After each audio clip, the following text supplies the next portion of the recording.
Everything we know, from people and ants to stars and galaxies to quarks and atoms, the entire universe, might just be a simulation running inside a supercomputer inside an even bigger universe.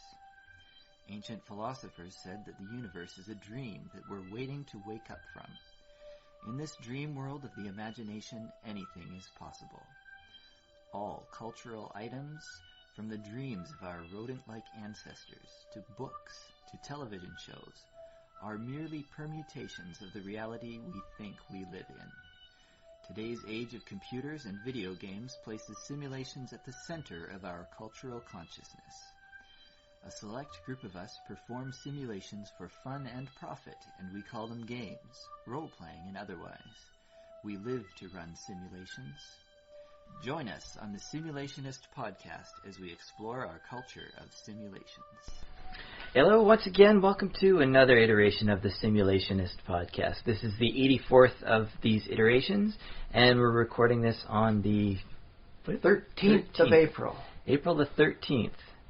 Is that a 1984 reference? No. 84? No, it's a... The clocks were striking 13 on a cold day in April.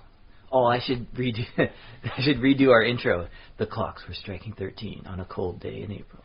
That's the beginning. But that's the problem the weather here in Victoria is just absolutely wonderful. We can't call this a cold day in April because it is a balmy 17 degrees outside. It is a nice warm day. That's 17 Celsius, I suppose, if it was Fahrenheit. It would be a pretty cold day in April. But I will introduce myself. My name is Josh Trelevin, as it always is in the past 83 iterations, and with me, as always, on the other co-host extraordinaire, Ryan Kirkby. Ryan Kirkby is here with me. I'm allowed to choose my own titles. I got that much free range. Dig it. Very cool. Let's see. So we should talk about the simulations that we've been running, all of the fun things we've been doing over the past week. I'm always interested in hearing what you've had to do this week, Josh. Lay it on me. Well, plenty of Minecraft. I built, I think I've talked about this before, but I actually got quite a bit more work done on it. I built an underground area. You know how I don't think you've made it as far as the portal to the end dimension? I have seen it in many images. Okay. So I found the stronghold in my world. I found it a long time ago, and I went to the end, and I killed the Ender Dragon, and I did all that stuff. You've beaten the game for now. Yeah, basically. But what I've been doing recently is I've sort of been renovating the areas around the three portals. So there's the three worlds. So there's the Nether, and there's the End, and there's the main world, and I have a Nether portal very near to my End portal. So it's sort of a hub. It's like all nice three. Little nexus going on. Dig and it. there's a room nearby where I have a bed set up so I can sleep there and everything like that. And then I've been hollowing out like caves underground in the overworld near there, and I've been putting grass and stuff under there. It's a nice jungle area, so it's very green, nice and green. Nice. And I put up some vines on the cave walls and stuff, and then I brought some cows down under there. So I have like a little farm area.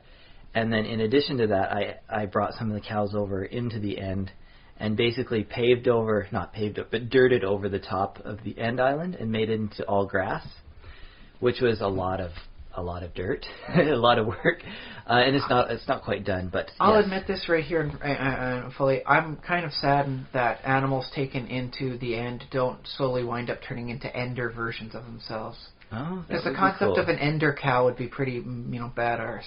Yeah, well, I think they invented a new creature, the Endermite. Oh. They added that recently. Oh, that's something, I suppose. It's a silverfish that does spawns purple particles or whatever. I don't know how. I'm just thinking, though, the concept of, you walk into, like what you think to be your End farm, and then you look over and the cow's gone all black and purple, and it looks at you, just opens up its mouth and starts blinking at you as it attacks. Yeah, that would be nice and freaky. So, if you have word to the people who make things happen over at Mojang, there's a nice idea to pitch to them, eh? Well, I kind of like having my terraformed planet, rock in space, and it's got all trees and grass on it, like... Well, I'm just thinking sort of thing that they have those mushrooms for the biome there. Yeah. It'd be kind of nice if some of the animals wound up adapting to their biome, as time goes on. Yeah, well, I guess, and I suppose that you could farm something like cow pearls or something. I don't know, but does it really matter? I mean, you're attacking ender cows at this point. Isn't that like reward enough? Yeah, probably. Yeah, you get ender leather, maybe. I don't know. I don't know. Just make them really tough. They drop metal bars, whatever. That way you can get yourself that really long, railway tram. Okay. Whatever. I'm just spitballing at this point in time. Yeah, I think that basically covers what I've been up to. I haven't had a lot of time to do gaming, so, just getting in my Minecraft. Oh, very doing nice. that, yeah. I don't know. What have you been up to? Well, also Minecraft? Well, have Minecraft heavy week? Well, Minecraft, yes. But I've decided to make a cutback in some of the games I play on Facebook. Yeah? Because I'm working, for two different, accounts. One to help out people, one for my main account. I found I just don't have the time that I used to, to do everything all the time. Because, I got to watch my daughter, got to be a good husband, and then I have to sleep apparently 8 hours or so a day. Yeah. If I short myself on that, I wind up getting a little cranky. So I probably should try and avoid that. So I cut it down to just the Marvel Avengers Alliance, and it's kind of nice having the extra free time. I kind of miss the other games, but not enough to say maybe I'll pick them back up again. I'll put that off till sometime down the road. And I honestly feel free doing that, just being able to say, okay, when the time comes into crunch time, I'll just drop this and it doesn't feel bad, I don't feel guilty. So that was kind of nice. And, I'm having fun playing the game, limited time special ops or stuff based on the Winter Soldier and stuff from the... from the new movie? From the new movie. Yeah. Which I don't think... Have you seen it? I haven't seen it. No. So. I've effectively learned the plot, and what with the mild semi-crossover that they had for Agents of S.H.I.E.L.D., I've learned the big stuff. No spoiler alerts, but boy, if you guys missed the last Agents of S.H.I.E.L.D., did you miss out? That one caught my attention the entire way. Okay. Well, I did miss it, so... Oh, I feel sorry for you. It was awesome, and it was like things have been building up. You know how Joss Whedon works. He has lots of strings here and there, and you just think there's a little one-off sort of story here and there, and then everything starts coming together, and you've got like this rope that keeps your attention. All of a sudden, bam! You never saw that coming. You never saw that coming. Oh my goodness! So, very well. I think those who are kind of bored at the first half of the first season are probably getting back into it now, because there were some nice twists and turns I didn't see coming. Or I thought I saw coming, but I got it wrong. So it's like, darn you, Joss Whedon, you've outsmarted me again. Oh, that's always fun when you get it wrong, and like you were genuinely wrong too. Like we've talked about Lost, how if you get it wrong, it's because they changed it. That's not as satisfying. But if you get it wrong and you can look back and see, oh, I should have seen that, then that's actually kind of rewarding and satisfying. Yeah. Well, I mean, they had the whole thing about who is, the clairvoyant. And there was a lot of people discussing, well, it's like, could it be Professor X? And it's like, well, it can't be, because they don't actually own the rights to the X-Men for this sort of stuff. Right. And so, like, who could be this clairvoyant that knows, the things that nobody's supposed to properly know? And it finally comes out as to who's going on. And I thought it was this person. It must be this person. No, it's wrong. Okay, it must be this person. No. I got double faked out, and I'll admit it. He double faked me out on it, and I was like, darn it. But I'm not that unhappy about the thing, because honestly, I'm enjoying it. So congratulations. That's weird how the different shows, like one show can mess with the users and the viewers, and they like it, and another show can do it and they don't like it. So weird. Like, well, here's the thing: is that there was a twist in the last episode that I saw that it's like, wait, are they really doing this? Because I was reading up like, okay, let's read up on S.H.I.E.L.D. and I'm looking up the history and what's going on with Nick Fury, and then there was this one story arc I'm reading. It's like, oh, that was a good story arc, I suppose. So I don't know how well it would wind up playing out though, because it's kind of big, sort of thing. And I haven't heard that mentioned in any of the more recent stuff, and they're clearly not doing that in the TV series. And then it happened in the TV. It's just like, I read that not even earlier this week, man. It's just a few days ago. They're totally doing this sort of storyline. They're bringing it in. It's canon now within the greater Marvel universe. It's like, oh. And I didn't see it happen until it actually happened. I didn't see it coming at all. And that, I think, has to be the mark of a good storyteller. Because, that was fresh in my mind. I should have been able to think, oh, they're going to go for the storyline that I read earlier on that they're bringing in from the comics. No. I read it. It was fresh in my mind, and I still missed it. So, Good on you. Good on you. But yes, I have been playing a decent amount of Minecraft this week. I wanted to start off because I had a thought that was rattling through my head from something you'd said in previous iterations about working in a town and working with the... I love playing with the towns. Yes, and I decided, I'm going to create a new game, and I'm going to focus just on working in a town and being a good, town helper. So I start up a new world, and I think to myself, okay, it's going to be nice. I'm going to have some fun. It might take me a while to find a town, so we'll see what I got here. It's a little forest I'm in, so I'll get up. Oh, desert off to that side, desert there. Oh, hey, some pumpkins. That'll be nice if I can find something. And then I turned directly right behind me from where I started was a town. So it's like, ooh, I'll take that as good fortune. That's worked perfectly. Unfortunately, I didn't initially count on how stupid the NPCs are. Yes, well, I have plenty of complaints about that myself. People will mention some of the dwarves in Dwarf Fortress being stupid and doing the wrong things. Like, oh no, I'm out of bullets for my crossbow. I'll go up and start hitting them with my crossbow like it was a mace. And so it's like, oh, that's pretty stupid of them. But no, they actively move away from danger unless they're militia.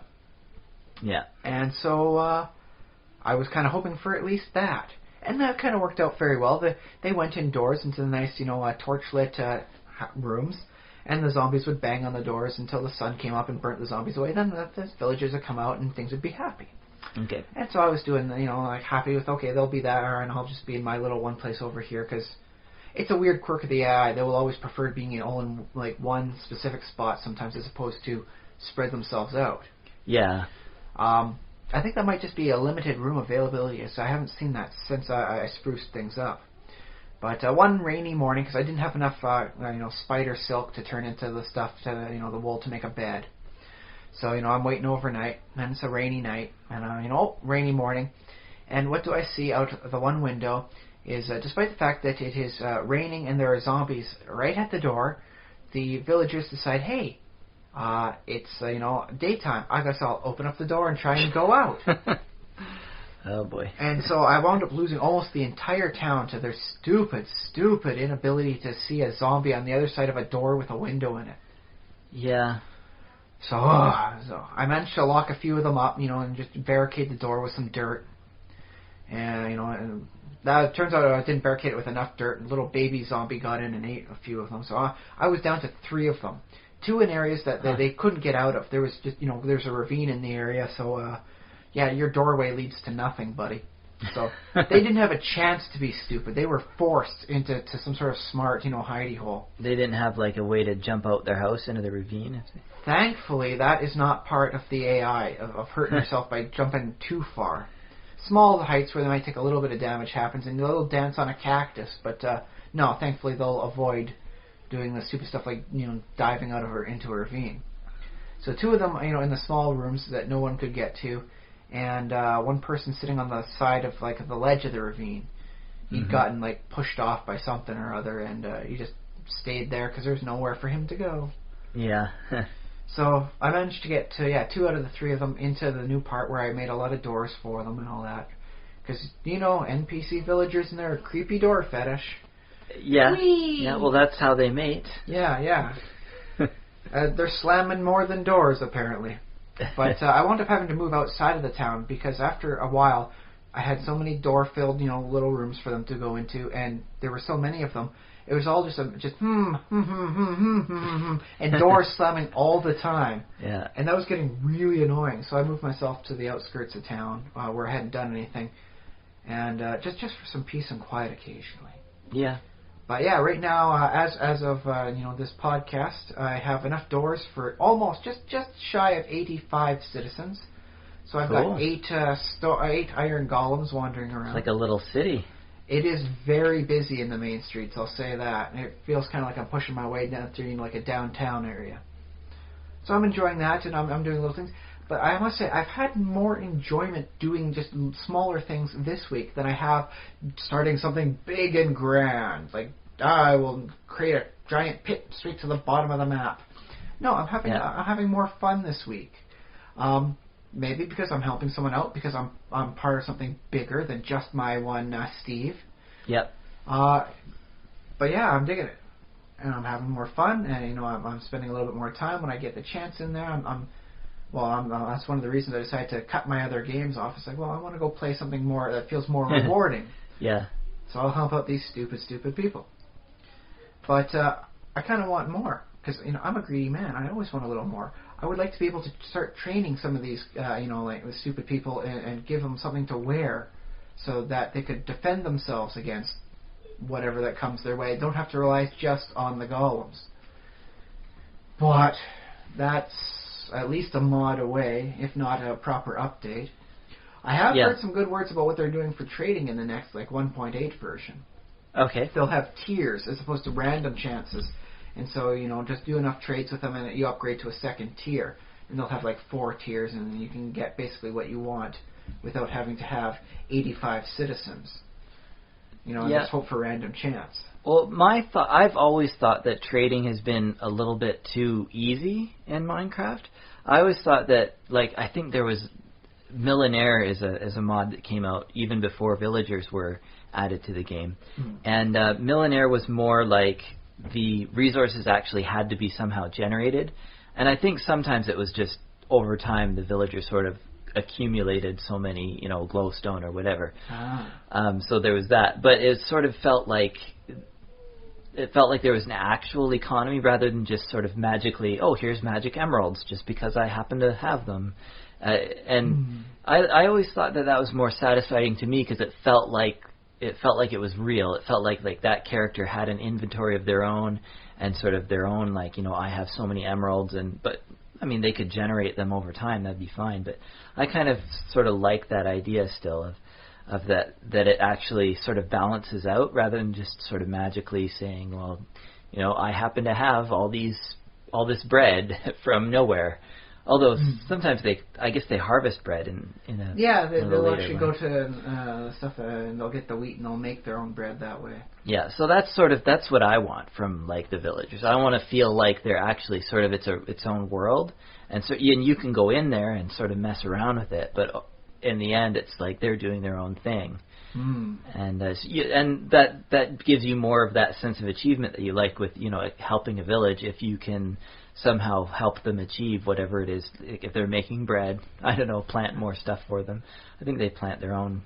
I haven't seen them plant anything new. They certainly don't make any new crop space.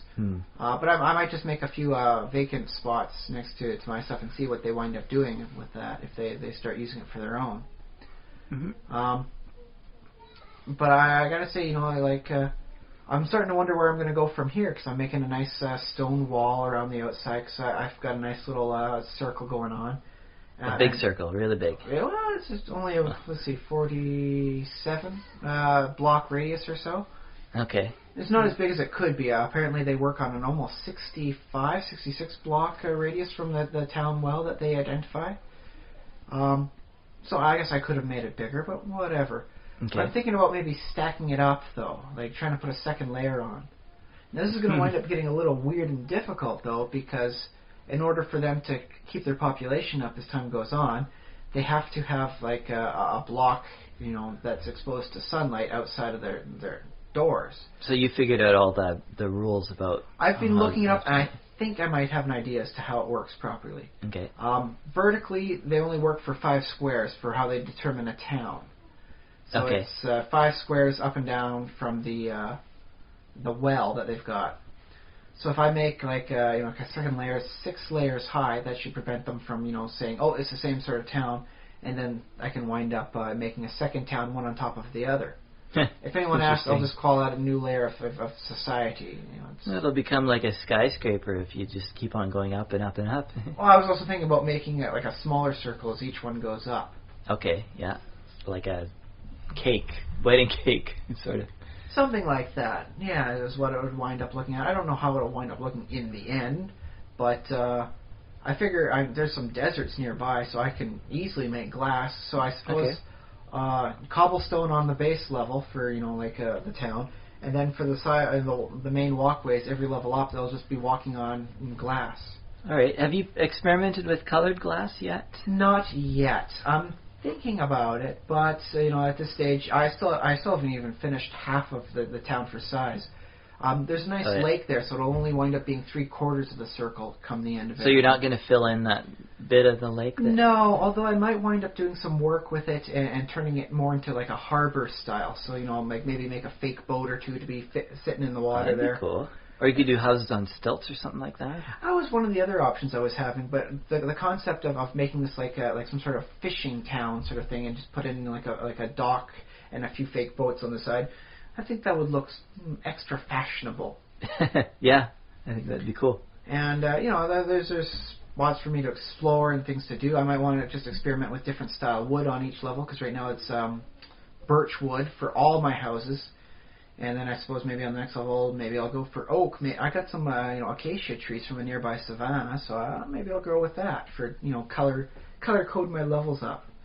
So that's just ideas in the sky right now. Like I said, I got a fair ways to go. I think that will look rather cake-like, won't it? If it's the different, it'll look like Neapolitan ice cream or something. I don't know if I get 5 or 6 layers up on there. I don't think I'll work it all just to the one single, just tiny little, just a well at the top. I might stop it a little bit and then work with little green space on the top and make like a park at the top of my city. Oh, that'd be nice. Something stylish, like each little area, because it'll still have to have the glass walkways up at the top to make sure the light filters down for each level. Yeah. But I'd have like it'd wind up being a little 5x5 green space I could make. And with that, I could have like a different tree in each little area there, and just have a nice little park style. And then I'm also thinking about going down underground to work with my crops and all that, because I don't want to work too far out afield, sort of thing, and mess up the natural biomes. Okay. Yeah. Yet. Let's see how big my dreams start becoming after this. Well, you should find out where the nearest town is, and like what I like to do on my Minecraft world is link all my towns with like gravel roads. That's and not bad. If I can, railroads, although not always railroads, because that's a lot of iron. Yeah. But what I'm thinking of right now is I got to do some more trading so I can get some emeralds, so I can get... I know one person out there, 1 in 85, so I'm going to have some fun trying to find that guy again. He's selling a compass, and I've got the bamboo stuff so that I can make the proper map. So I suppose if I take the... if I take the center of the town, like I just stand in the middle of my little well, I rework the well so it's not 10 levels deep of water.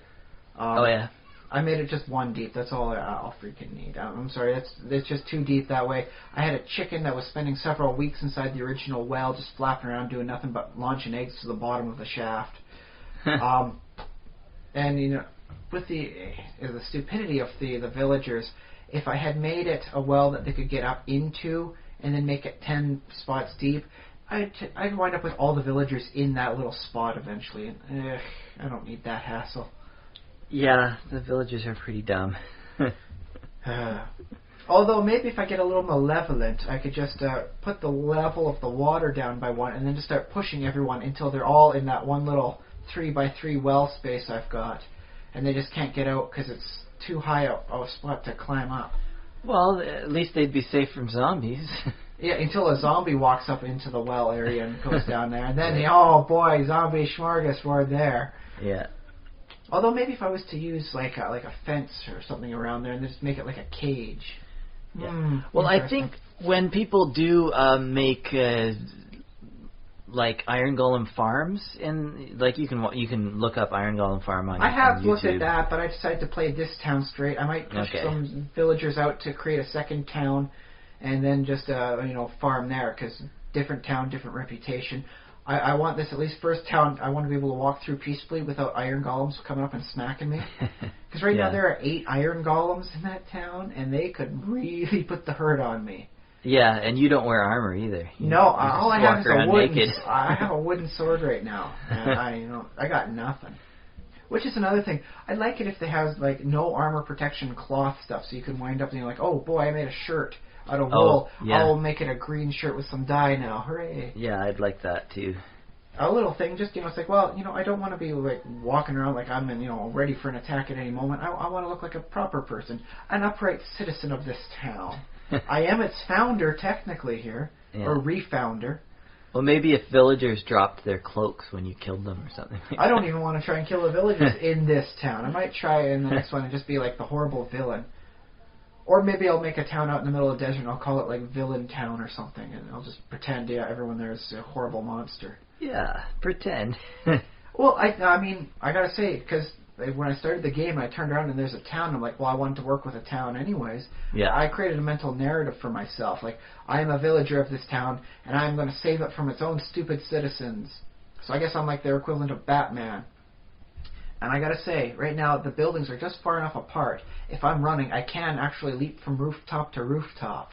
And I gotta say, that feels really kind of awesome, doing that. I feel like I'm kind of a badass doing it. You have to download, what is it? A Batman skin for myself, maybe. Yeah, but also, I can't remember what it's called. I should know this. But anyways, they give you a cape if you have that mod installed. So yeah. And then I get a Batman skin for myself, and it's complete.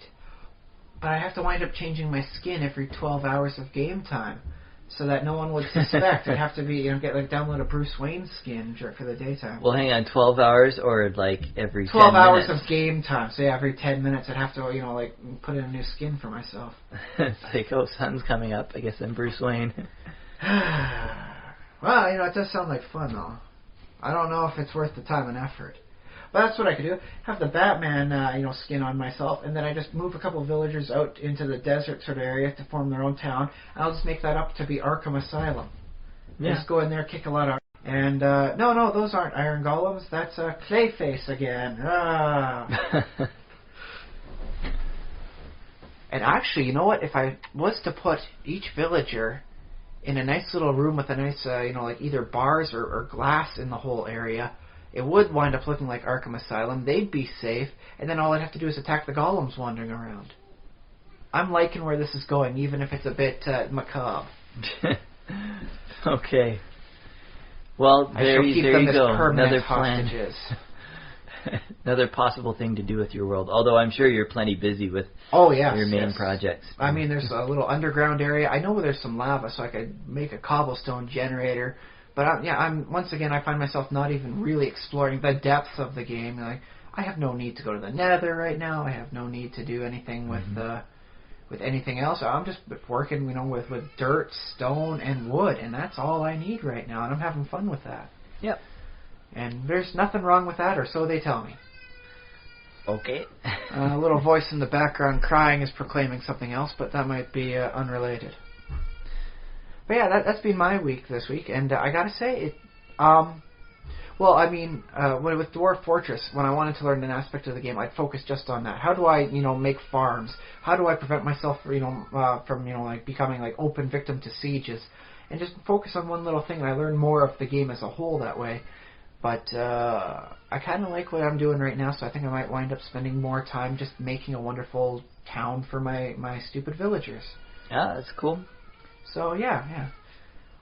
I don't know how long it'll last, but I'm enjoying it until then. Do I want to wind up going, when I make my fake little port thing, do I want to make, a bigger sort of one big boat out there to pretend this is, the big sailing ship on my little lake, and have, a fake crane sort of thing that look like it's moving, like cargo on and off? Well, that sounds fun. Yeah. I'd say do that. If I was to do the right stuff, I could have two cranes. One looks like it's moving boxes, sort of, a box in and out, and the other one looks like it's hauling just regular rough timber. I could have some fun with that. That does sound fun. Minecraft, lots of fun. Well, that's the thing. It's all up to your imagination. Would it actually be a boat putting stuff in there? No. It's just a fake design. It has no more functionality than most of the stuff you'll wind up finding at your local, Chuck E. Cheese sort of style places. Although, well, you can get YugoCraft. I think it's called YugoCraft, which does allow you to sort of have moving parts in Minecraft. They're not sort of related to gameplay. It simply allows you to move, add blocks that move. So you could have a crane that moves around. It wouldn't. There would be no purpose to it, but it would move. Well, there's no purpose to the non-moving crane either, technically. aside from just my general sense of aesthetics, and I thought this would look cool, so I did it this way. Mm-hmm. But it would be pretty awesome if Minecraft had, like, I don't know, like ships that actually you could build a boat that could sail and things like that. That does seem to be a rather hard sticking point in that genre of game, because I know there are no boats whatsoever in Dwarf Fortress. Mm-hmm. They have the word oar and boat as acceptable stuff for the names for your settlement and your organizations, but there is no actual oar in the game. There is no actual boat in the game. Mm-hmm. There are plans to include it, and I'm sure I remember reading a bit on like how boats work on the Minecraft wiki, saying that they were planning on like having ways to personalize and make different kinds of boats. Oh yeah. So maybe sometime down the road they'll be able to fix that huge elusive hurdle. But yeah, it would be nice to see more happening with the villagers. Like you can build things up, you know, and like make a more functional town, and they have like trading power, so you could wind up getting more exotic stuff. Because honestly, right now, if I do enough trades for paper, I can get enough emeralds to just buy an Eye of Ender. And that seems like, well, kind of a cheap way of getting it. You know, I didn't have to fight like a Slender Man or anything. I just bought an eye, and it was just something that was randomly there. Well, I don't find fighting Endermen particularly difficult. But at least that way you earn it. In this case, it's just like, a random trade. I lucked out, and hey, now I can buy this, so I can get that much closer. And what else? You also need to go to the Nether because you need blaze powder, I think. But you can technically get blaze powder off witches. Oh yeah, okay. And witches spawn everywhere now. Yes, so with a little game witchcrafter, if you'll allow the term, you can effectively farm your way quickly to the end. Yeah. Although Ender Eyes, like one Ender Eye isn't going to do you too much good. No, you need the full 12?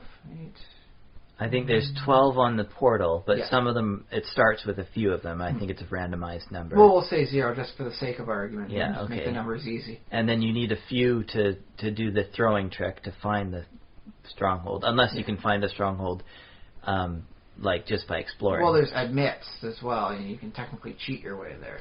Yep. And the stronghold, I think, is within 1,000 blocks from spawn in almost any direction. So if you sort of just go, every 100 blocks and go straight down, like eventually do a grid pattern, I don't think it would take you more than an evening of play to find your stronghold. It would be a task, but I do quests bigger than that all the time. In my there's not a bad idea for me to do is once I get my wonderful city up and running, and my little Arkham Asylum for my my iron generation, then what I could wind up doing is just having this wonderful situation where I find the end fortress, clean it up, and then move citizens there, so I have a second town. Yeah, sort of rebuild that fallen fortress. Yeah. I like it. It's an occupied fortress now. No one's actually doing anything smart in the fortress, so it'll fall again given an opportunity, but until then, hooray. And you could even take out all the cracked and mossy bricks and replace them with nice fresh ones. Well, yeah, I'll want to move all the cracked and mossy bricks over to the Arkham Asylum to make it look even more insane. Yeah, and you could dig out, because the stronghold is usually fairly, 20 blocks underground or something like that. You could dig out above it so it would be open to the sky too. Yes. But depending what you wanted to do. Although I have noted on Amidst occasionally seeing a decent number of the fortresses being under the water zone. Yeah, that can happen. Yeah. So they might have some fun with a lot of glass. Make sure it's like, oh yes, not only are we technically underwater, but I've made us like a reverse aquarium sort of style here. The bottom of the ocean, And then I walled it up there and got rid of the water in the middle. So hey. Yeah.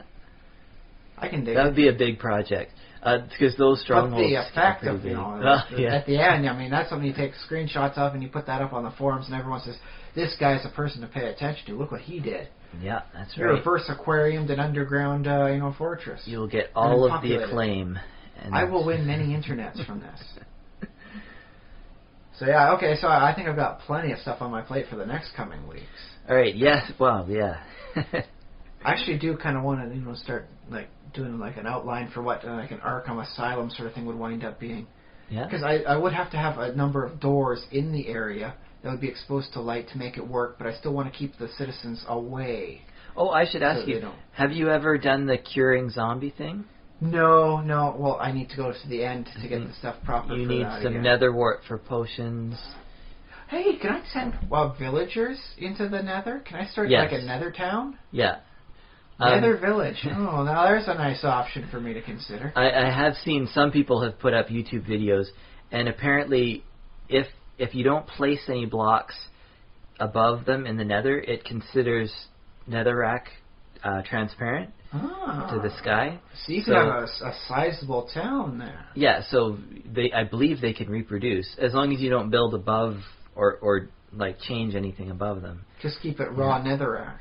And there's that trick I think we've mentioned talking about Minecraft at some point. We've mentioned that you can plant trees at or near the ceiling of the nether, and pop up through the roof. Yeah, they'll break the bedrock, but that's a bug that they're supposed to fix because they're getting on that. Yeah, it's not supposed to do that, but it does. So for now, you could have quite the sizable city in what is effectively hell. Yeah, you could. Dig it.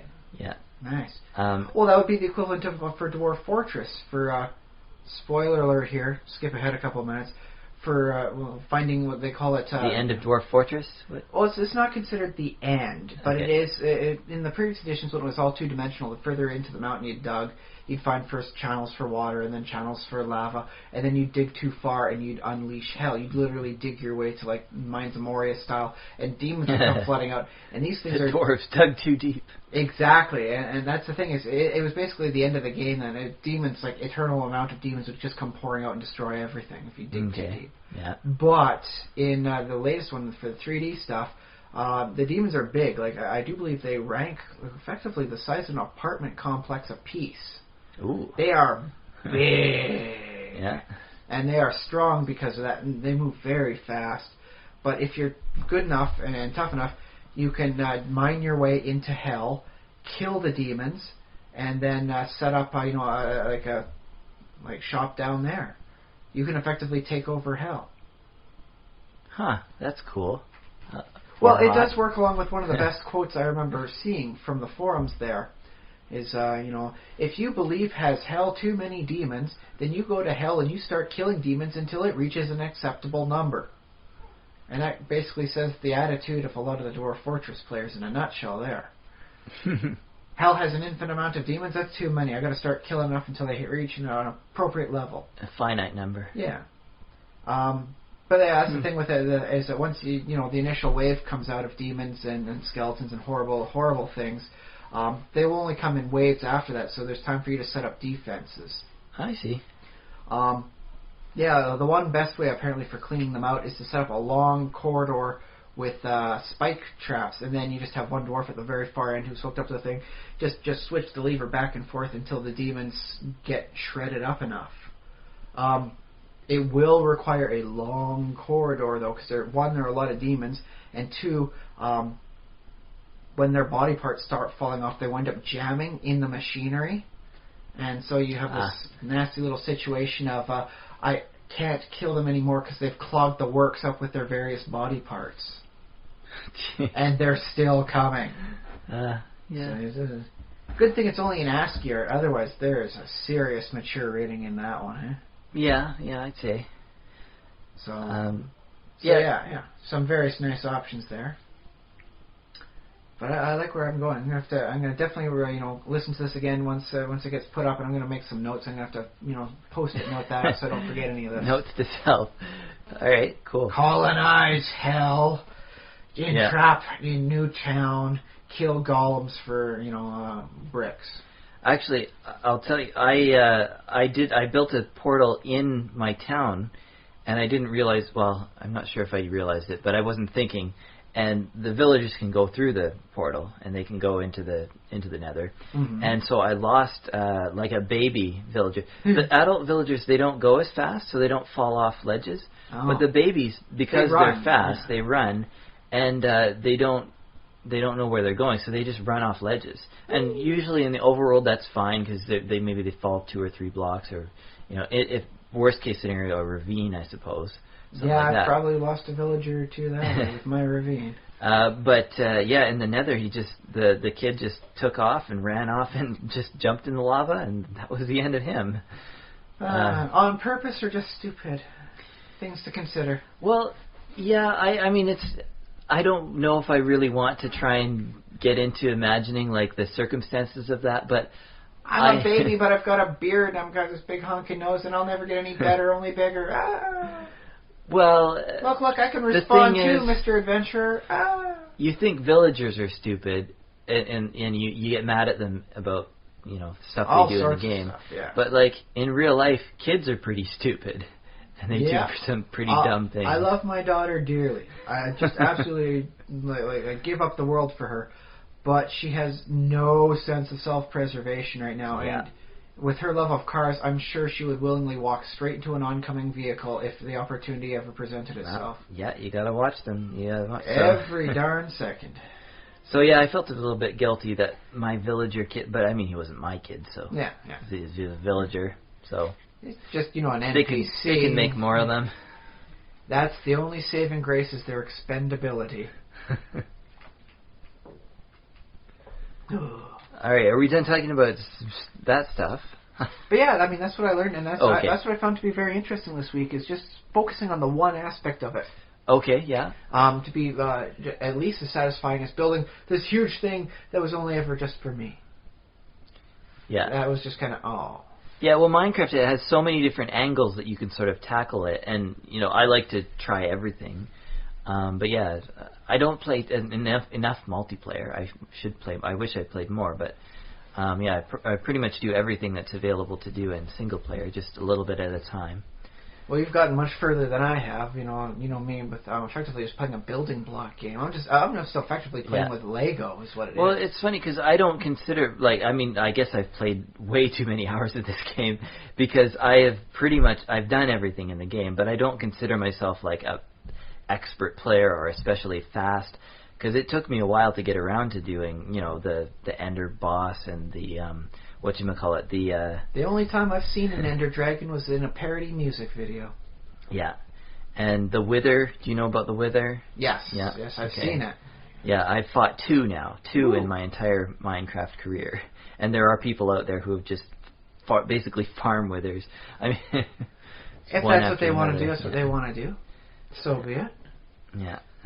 But yeah, okay, so I suppose we should go on to the main topic this week. Oh, well, actually, I wanted to mention just one thing that's happening in Victoria.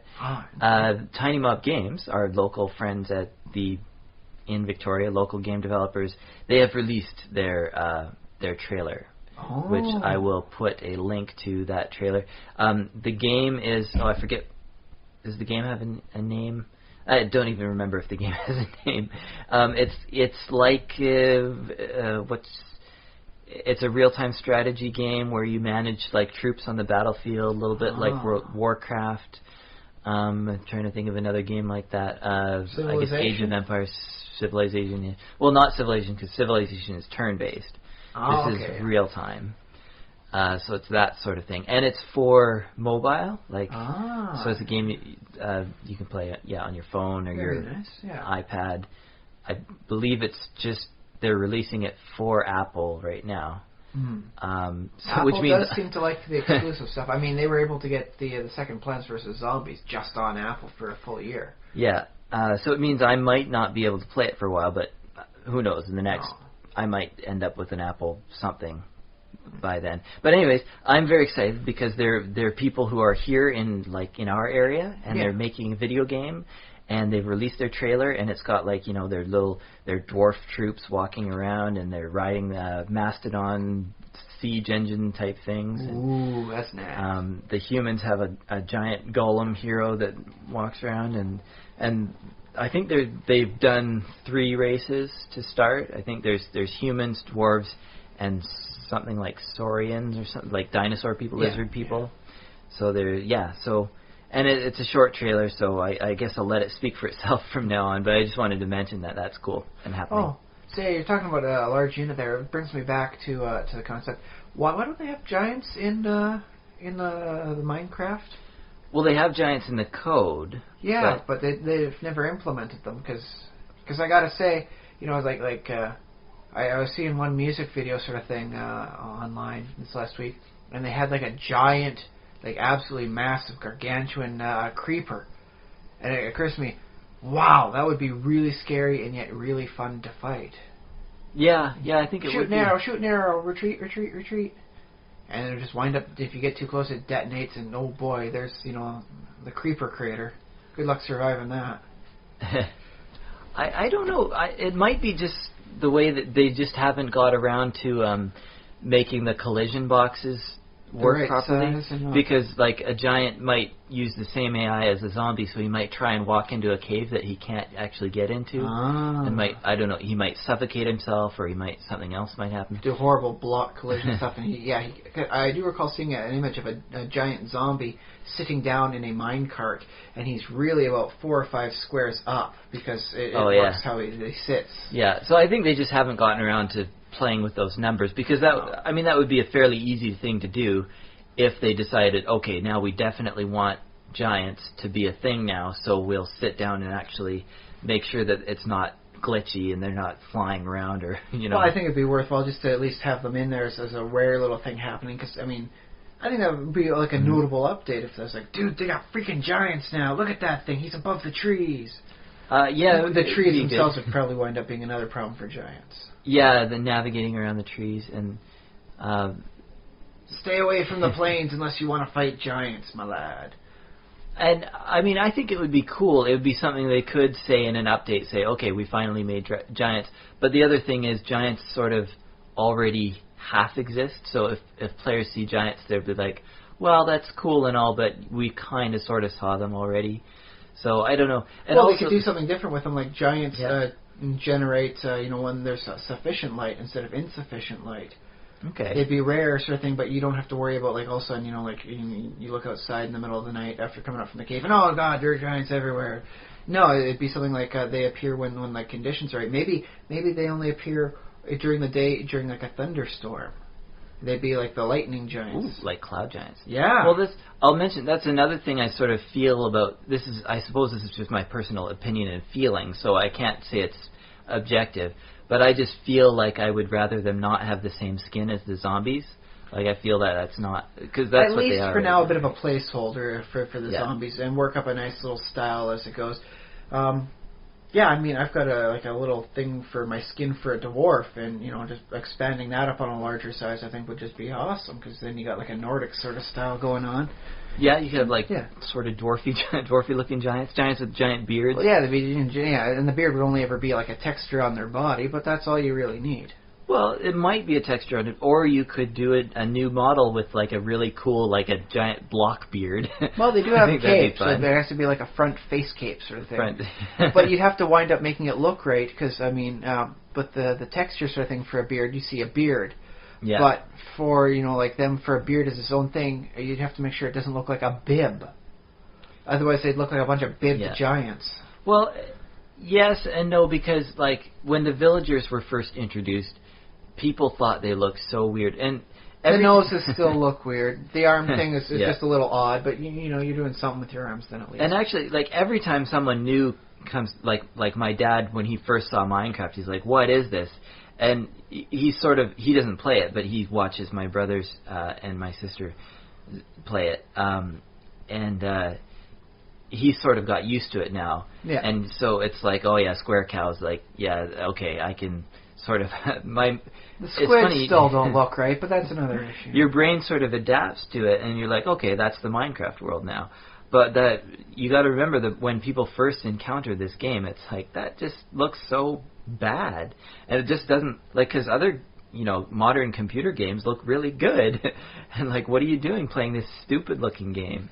Yeah, but I mean, Call of Duty has some of the greatest graphics of its generation. That doesn't necessarily mean it's got a lot going for it aside from the multiplayer experience. It has what it has. It's fun for its niche or its own purposes. But yeah, no, I mean... But nobody says, look at this block of Lego. It's only one color. How freaking basic can you get? Get this out of my face. Come back when you've got multicolored hues and texture changing and its thermal heat color, so that it warms up. It goes from black to white. Get me something better than this basic Lego. sometimes basic's all you really need for what you're doing. Yeah. Well, I can imagine, like, Lego, again, the same similar thing with Minecraft. Lego is so ingrained in our culture. We all, like, we can't imagine growing up in a world without Lego from when we were very tiny children. I don't want to imagine that world. Exactly. And our parents, and they had Lego when they were kids.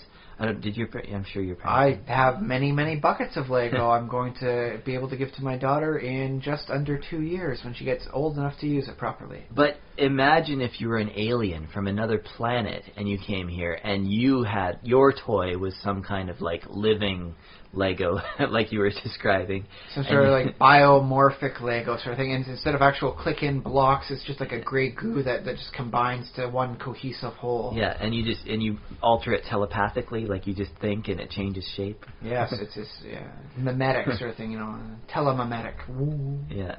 But I think they might think that Lego looked kind of stupid. Well, you do know that does work along my one theory as to why aliens never contacted humanity. Because of the Howdy Doody show. Yeah. Well, those of you who don't know, Howdy Doody was just a marionette, and he was just like the shape of a small wooden boy, and we all know what marionettes look like, and the kids enjoyed the whole thing. It's Howdy Doody time, and they're singing and all that. I'm not. You don't actually have to have seen it. Okay. They've done enough parodies of it. It's basically Pinocchio. Yeah. All right. Now Pinocchio show. Now imagine a society of aliens that never had the concept of the marionette. Mm-hmm. What would it look like to them? It would look like we're parading a corpse around for the entertainment of other kids. A child's corpse for the entertainment of the other children. Oh, yeah. And so right now, the Howdy Doody show came out so many years ago, traveling around the speed of light, assuming the aliens can make heads or tails of our television transmissions. There are roughly 1,000 star systems out there that have seen the Howdy Doody show, and maybe the rest of Galactic Society says, no, you don't contact the Earthlings. They are weird freaks. Have you seen what they've done with the corpses of their own children? That is so horrible. just don't even bother flipping to that station thing ever again. Just leave them alone in their horrible nature, and let's hope they never leave their own little planet. Okay, well, I'd like to imagine... it's all perceptions. The aliens, I guess, okay, so if it's reached 1,000 systems, there's the whole issue of them then having the opportunity to send a message back. So that halves it again. This is the aliens. Please knock it off with your crazy corpse dances. Yeah. They're freaking us out here. But imagine, before they even get to that, they're like, okay, so we've discovered a new star system. A new star system has popped into existence with sending radio signals. Yes. And they have their own entertainment. So now we have to get together with our celestial bureaucracy and we have to send messages back and forth between each other to try and negotiate and decide whether we're going to talk to the Earthlings or not. Because, they got to send a message 10 light years that way, and then 10 light years back, and then 10 light years back to get the clarification, and then back to Earth. So that's it's just, they're working out the red tape right now? Yeah. Because I don't know, because here's more reason for why I may be right. Is, around the same time... You could still be right. Well, around the same time the Howdy Doody thing came out, and it was big, what else was going on when television started becoming broadcast, nationwide? World War II, when the radio stuff started becoming big. So what they're seeing for us is, we declare war on each other, and then we parade the corpses of our children for the entertainment of the others. It's like, wow, these guys are just really, really out there. We do not want anything to deal with them. Yeah, well, this is what happened in the movie Contact, or semi-happened. Spoiler alert again, I suppose. Well, I think it's in the beginning of the movie. Statute of limitations, I think, is worn up on that one. But, in the beginning of the movie Contact, we get alien signals, and they decode it, and it's like, oh, there's Hitler, because that was some of our earlier... broadcast into space, and they're just broadcasting back. Well, the Olympic Games, was hitting the big stuff there. And that would be in Berlin before World War II. So they were just giving us back what we had sent, just sort of as a confirmation, we know, what you're... Not necessarily that they've understood it, because I don't think they did. They sent back a radio thing that shows Hitler says, beware of this guy. Unfortunately, it's 4 decades too late. Sorry about that. It's like, you guys, do you know this guy? You should really get on this. According to our indicators, this guy is a little psychopathic, and you should probably not let him remain in power too much longer. Whoops! Speed of transmission. Yeah, speed of light. What you gonna do? Yeah. Obey it. It's not just a law. It's a good excuse. But you might, like, your hypothesis might be right. It's just that it'll take a little time, and I'm hoping I'm 100 wrong. years from now we'll get a message. Yeah, we got this. We got your message 100 years ago, and we sent it through all our channels. It took 100 years to clear, and yeah, you're rejected. So we're gonna blow you up now. We're just going to encase your entire, solar system, your star system here. We're just going to encase that and make sure you can't get out. We'll let you do whatever you want inside there, but no, stay there, you freaks. So maybe I'm right. I'm hoping I'm wrong on that one, but it does seem like a not a far off idea when you think about it. Just because like the concept of they've never seen like that before. Well, okay, so there's I guess we'll go down this rabbit trail. I don't know. But my theory on aliens is that as you develop, you have to create a sense of abstraction and culture, and so toys like Minecraft or building blocks like Lego, things like that, will sort of become universal and like. There will always be something like Lego on any civilized planet. I think sort of mathematically minded creatures will want to deal with objects that are discrete in that way, that you can separate this. You can say this is a block and it does one thing, it blocks. So what you're saying is basically there will always be your standard blocks for little alien kids to play with, and because there will always be blocks, there will always be some way for an interlocking block system. So Lego is an inevitability as part of galactic society. Precisely, it's convergent evolution. I really dig that. Imagine if it was exactly Lego and like they came and they had Legos and you could connect alien Legos with Earth Legos. If it was the right size, that would absolutely blow my mind, because that would be like the equivalent of like DNA matching, just like having the Lego match perfectly. Yeah. Although I will note, in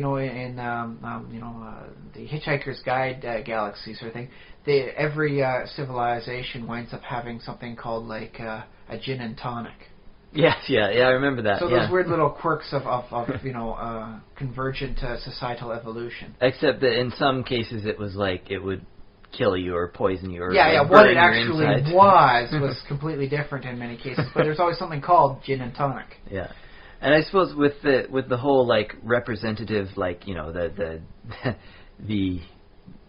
dummy, the ventriloquist dummy, looking like a corpse. I imagine that other societies would also, like alien societies, would probably have to deal with death and what they do with their corpses and sort of also entertainment. We burn them down to a fine ash to fertilize the fields because that's a good way to make sure we keep the nutrients running through a system. Why? What do you guys do with it? You just put them in the ground and that, did you grow anything? No. You just let them be there. Do you have any space left over for anything besides corpses?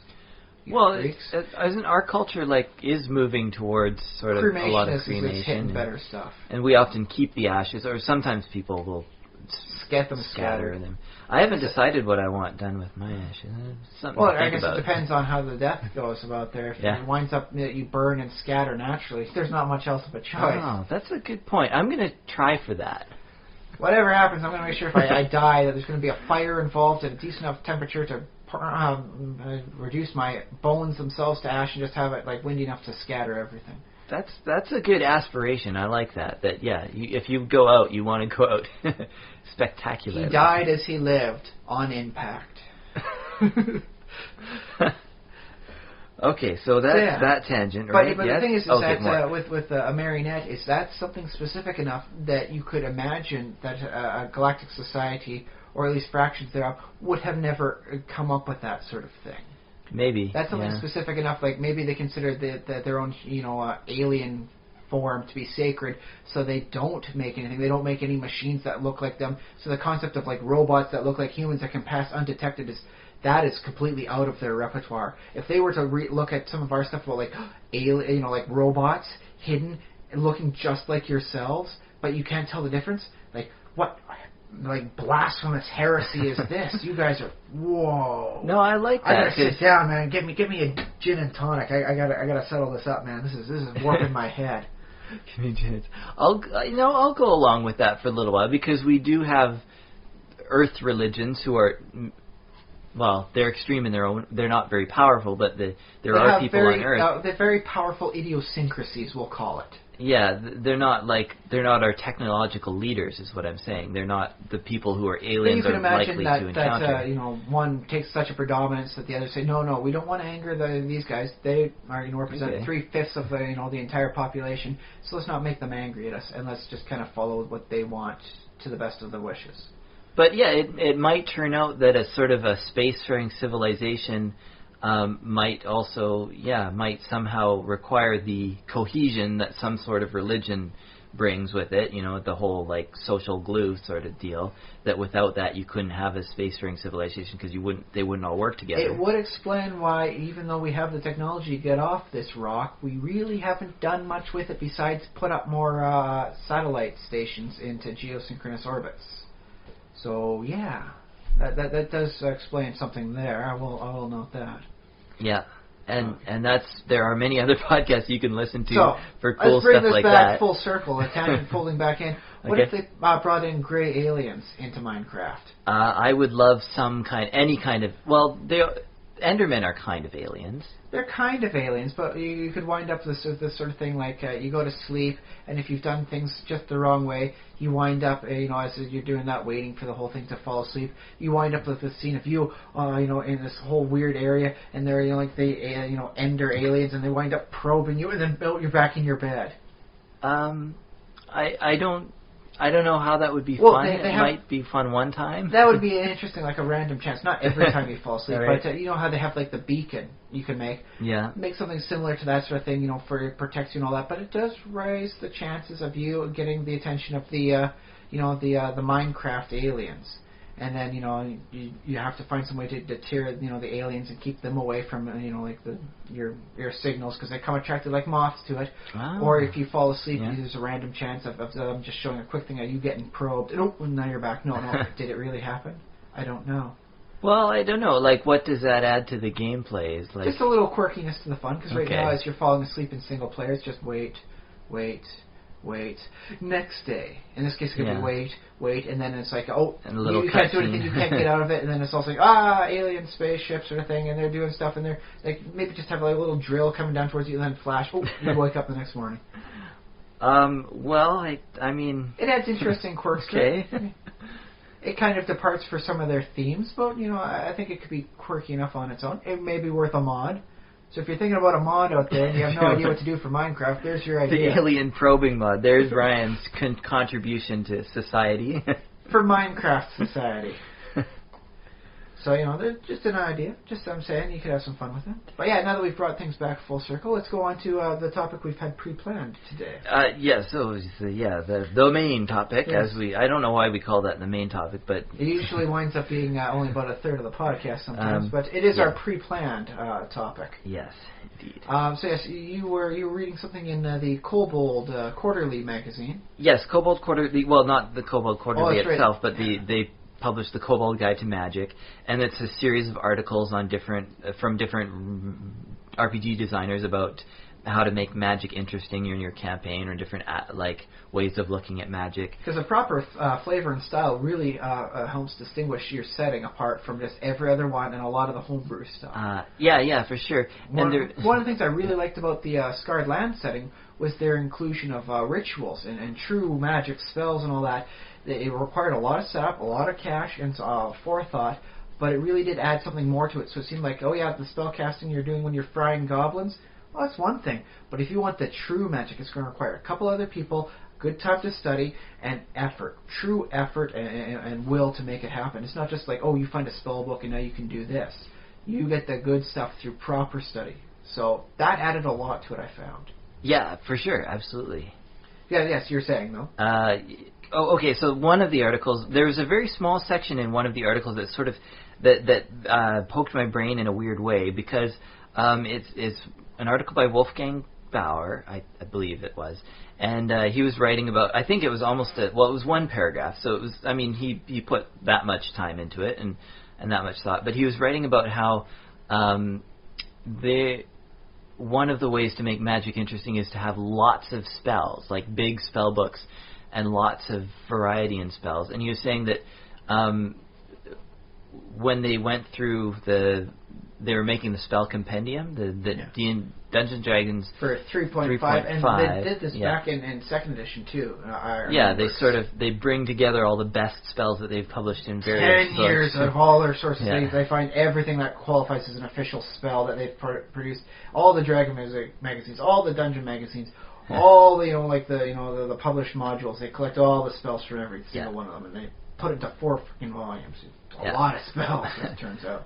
It is, but of course you can't fit every single spell. And also, he was saying for the 4 books. Yeah, he was saying that also they discovered, as they were combing through all these, that often spells are replicated or duplicated or sometimes not perfectly. Because I know in the second edition they had some spells that said this one is basically such and such a spell, but at one higher spellcaster level, and so they don't include it aside from just like the mention of the spell that it would wind up defaulting to as they condense it down a bit. Okay. So and he was saying that there's 6 different spells that turn your bones to mush or something. I can't remember what it was. Jelly or something. Jelly. Yeah. No, maybe some of them were supposed to be like on their own sort of fun things. Maybe some of them were references to the Infinity Gauntlet storyline from Marvel. Read that. Keep an eye out on it. That involves Thanos, the guy who was shown at the very end of the original Avengers movie. So there's a good chance it'll become a movie. Maybe not the second Avengers because they're featuring with Ultron, but pay attention and read that storyline. You'll thank me for it later. Yeah. So continue. Cool. So as designers, he was like, we just have to pare it down. We just have to include either one version of it that has sort of different applications, or simply not include the other 5. Because when you're producing a D&D book or whatever, you only have so many pages to. Yeah, and that was one of the big things about the 3rd edition was dude, half of this book is spells. Couldn't you have focused a little bit more on other stuff and just pared down to just the essential spells for the first book, and then put everything else in splats? Yeah, I have heard that criticism. Although in some ways I think that's fine because the expression magic is how D&D interacts with its world. How the world is described in terms of magical powers, and sort of I guess wizards are sort of the movers behind the scenes of that world, and magic sort of holds it together, and magic is reality, so it makes sense to me that magic would be I will say, the Vancian spellcasting system is very D&D. So you got to keep the style in there as well as the volume of spells to some degree.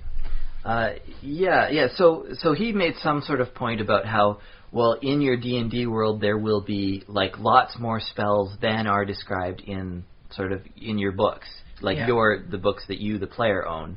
You own the Wizard's and you'll see mentions of that sort of thing in little stories. Every once in a while, Ed Greenwood will write the little article about what's going on in the realms and fun things like that.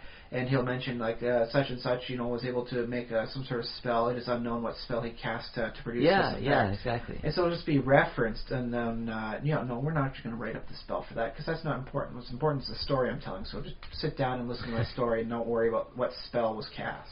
And so I was wondering, I guess I didn't think of this as a principle in itself, but it sort of applies to a lot of different game elements, because your game world will have or you can imagine it having, because you never even have to write it out really, but you can imagine that it has many spells that you don't know, many monsters that are not described in any monster book. Which is nice, because those are the scariest monsters. And even classes, and there's often comes up the discussion, if you're making a new class like the swashbuckler or the scout or whatever, why not just use a rogue? Or if for a ninja, why isn't a ninja just a rogue? Why isn't an assassin just a rogue? And things like that. Whereas if you have this sort of expansive world, there is room for classes that are very similar. It's just certain people express it certain ways. As long as you don't, there's the problem of power, and that's another balance of power, is the There's this one spell that does it, it's level 4. There's another spell that does the exact same thing, it's level 2. Which one's overpowered? It's not the level 4 version. Yeah, so that's sort of like making your I don't know what that I don't know what to call that concept, but the redundancies and variations. Yeah, and it's an infinite world. It's a world that has all these different things, and that's why also D&D had, in various editions, had rules for creating your own spells or researching your own new spells, they tend to work though for like oh, this is beyond 9th level spells and all that. It would be nice to have had like, you want to create a spell, here's the general effects. If it has something this sort of special or it does this sort of thing, this is what we pair off into this spell level category. So you'll want it between levels 1 to 3 for this stuff. And when you start getting out of mobility and teleport, well, we have this for like the 3 to to 6 level. The truly weird things that wind up doing permanent changes and doing weird stuff, well, that's 7 through 9, and that's how it'll wind up being that way. I would like to see that. But for prestige classes, I know in the later 3.5 stuff, what they do is they'd have a list of it. What's it like in your campaign, and then they'd have a note on variations, like the Dervish class. I think a lot of people who played D&D and read enough spy books will know this one because it allows you to eventually make twice as many attacks as per normal. So people were pairing that up with all sorts of fun stuff to see how many attacks can I make per turn. And I think I managed to personally find a way for 40 attacks per turn. In a single turn. Wow! It was pretty nice, pretty big, pretty almost abusive. Yeah, but you did have to really focus on that, and that would be like at 20th level. Everything works out right. You'd be planning this one up for 20 levels. Yeah, maybe you should be able to do this once or twice a day if you've been working 20 levels to get this sort of awesome going. Okay. And yeah, it allowed you to move in between your attacks, so you didn't have to wait for just everyone to come up there. You could wind up like cutting a line through like a battlefield this way, just redefining the entire battlefield front as you rush and do your dervish. But it focused on the scimitar stuff, like in a kind of a nomadic sort of desert stuff. They had they seemed to indicate it to be something like halflings did, like guardians for their wandering halfling tribes and all that.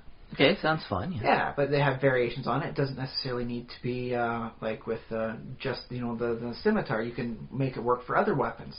You could have an argument, like you could make it work with scythes or like sickles, and just instead of like your dervish dance, you could call it Totentanz, the dance of death, and then you'd wind up being like some sort of like death guy, like the personification thereof. I see. As he cleaves down, he would cleave down an entire battlefield because he is death made life. Yeah. I don't think they actually put that one in there. I heard it discussed in amongst there. But yeah, the different variations thereof of changing the class through like, here's what you do, this is what you can do with it. And that is what they seem to be doing with 5th edition, is making mention of this. Like, do you want to insert this into the campaign? This is what it'll entail. Removing this factor, from a campaign, you'll have to watch out for these factors. Oh, yeah. Yeah, well, that's good. And so having that sort of mention, maybe, because of what you're describing, maybe it wouldn't be that hard to do something similar for spells. Instead of creating, like a fireball, and then, working with all the other, 4, energy types. Mm-hmm. So you have your electricity ball, sonic ball, acid ball, and ice ball. Mm-hmm. It would wind up being like, like a elemental ball spell. And then you have it says, okay, it travels out this far before releasing, does that one. And then you have like, variations each time, you want this spell. It has, one of the energy descriptors to it. And so that way you'd have 5 spells, but it would only take up a little bit more than what the fireball spell would have taken up. Well, yeah, I suppose in your rule book, yeah. And so I think that would be something that would be much more preferable for a lot of people in the core book.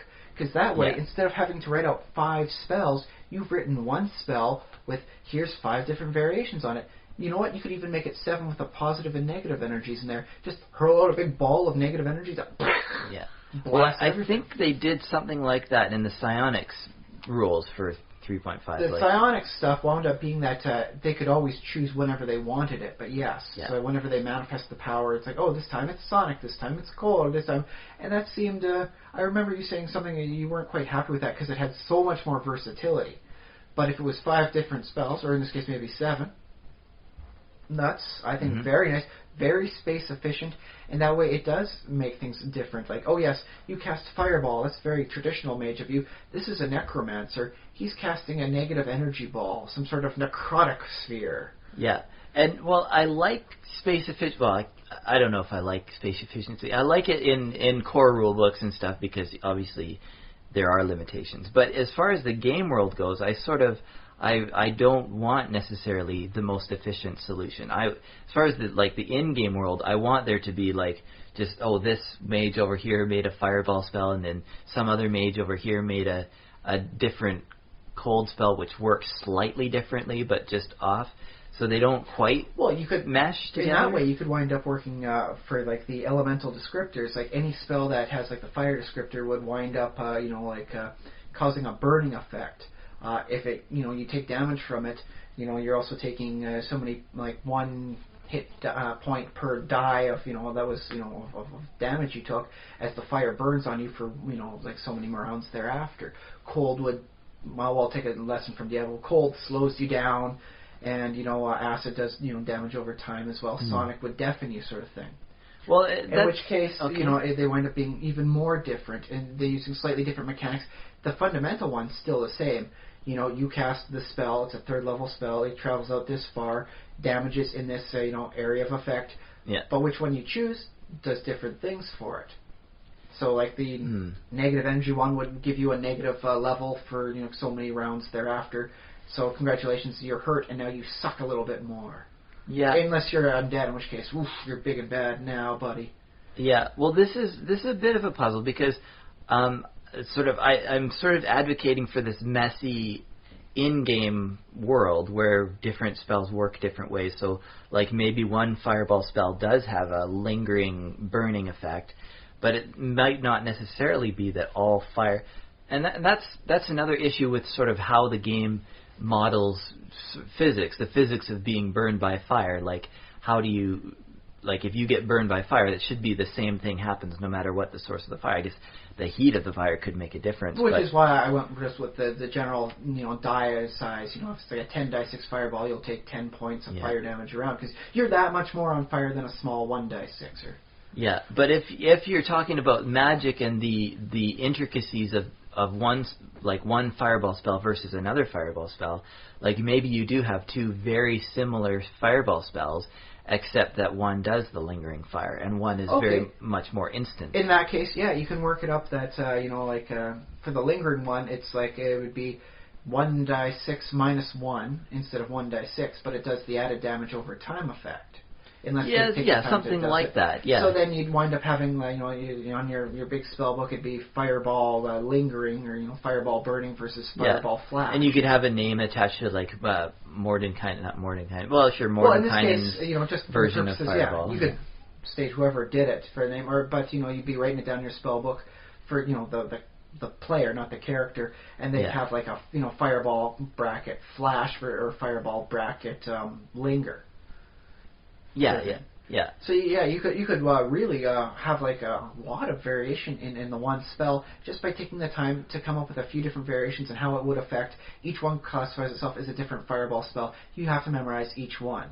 You could have one that bounces, sort of thing, where instead of a straight line, it hits and rebounces. Because I remember in 2nd edition they had all sorts of things as to what the heck was going on with lightning bolts. Now imagine this, what if as a DM, you're sort of managing your wizard player, his access to spells, and you're saying, so I'm not going to do the normal, you just gain spells automatically with levels. I'm going to have scrolls appear in the game, and you can research them too, but you basically, so you find a variant fireball, rather than being able to automatically learn fireball, you find this variant in a scroll or a captured spell book or something like that, and then if you wanted the normal one, you could also research that, or you might have a chance of finding that. I could see memorizing one giving you a nice bonus to memorizing any other of the fireball type spell. Oh, that's a good thought. Because they're very close, but there's some. I kind of like what they're doing with this here, and this magical thing here. If you look on the side of the image on the page 3 of the spell book, they've got this added thing here, and that's what causes the burning. But it does take off of the general power, and you can see the design difference here, and that's all that's really different between these 2 spells. That's why it was so easy for me to memorize the second one. All I had to do was relearn the differences. Very nice. Yeah, that's what I'm getting at. Because the in-game world is supposed to be this arcane, this world of secrets and knowledge and personalized knowledge that each wizard has their own personalized way of understanding magic. So I would definitely like to see that then. I think it's a little too late for them to get that in for 5th edition, but if we rework some of the spells and do some notes, maybe we could release a netbook and really show everyone what we can do. Yeah. It's one thing to look at, one way to and of course we use magic as the example, but yeah, of course it can also apply to monsters or classes or skills. Oh, well, I mean, we showed that they were doing that for the prestige classes, and I would love to see that sort of thing as like I think they're doing something similar with like their backgrounds, effectively. So if you want to be like a trapsmith type rogue versus an assassin type rogue versus well, I'm just kind of lucky at what I do kind of rogue. Those are all it's the one class but modified via kits.